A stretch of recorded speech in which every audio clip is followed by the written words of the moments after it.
കുറ്റവാളി സെബാസ്റ്റ്യനെ കുരുക്കിയ ജൈനമ്മ തിരോധാന കേസിൽ mobile phone കണ്ടെത്താൻ ക്രൈംബ്രാഞ്ച്. DNA പരിശോധനാ ഫലം വരും മുൻപ് മൊബൈൽ ഫോൺ കണ്ടെത്താനുള്ള പരിശ്രമത്തിലാണ് അന്വേഷണ സംഘം. ചോദ്യം ചെയ്യലിനോട് സെബാസ്റ്റ്യന്റെ നിസ്സഹകരണം ഇപ്പോഴും തുടരുകയാണ്.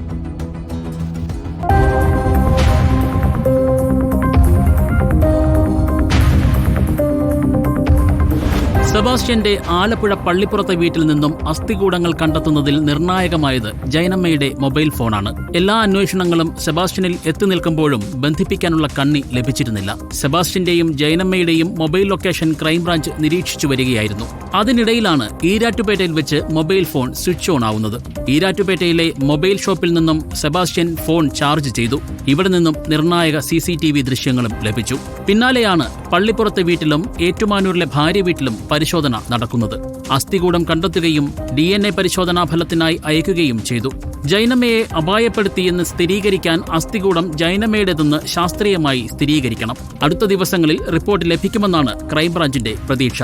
അതിനകം മൊബൈൽ ഫോൺ കണ്ടെത്താനാണ് ക്രൈംബ്രാഞ്ച് ശ്രമിക്കുന്നത്.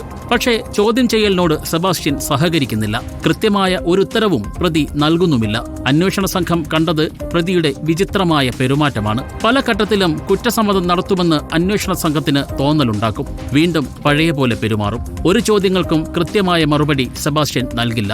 11 ദിവസം നീണ്ട ചോദ്യം ചെയ്യലിൽ ആകെയുണ്ടായ പുരോഗതി ജൈനമ്മയെ അറിയാം എന്ന് പറഞ്ഞതു മാത്രമാണ്. കുറ്റം സമ്മതിച്ചില്ലെങ്കിലും തെളിവുകളിലൂടെ പൂട്ടാനാണ് ക്രൈംബ്രാഞ്ചിന്റെ നീക്കം. അതിനായി പരമാവധി തെളിവുകൾ ശേഖരിക്കുകയാണ് അന്വേഷണ സംഘം. റിപ്പോർട്ടർ, കോട്ടയം.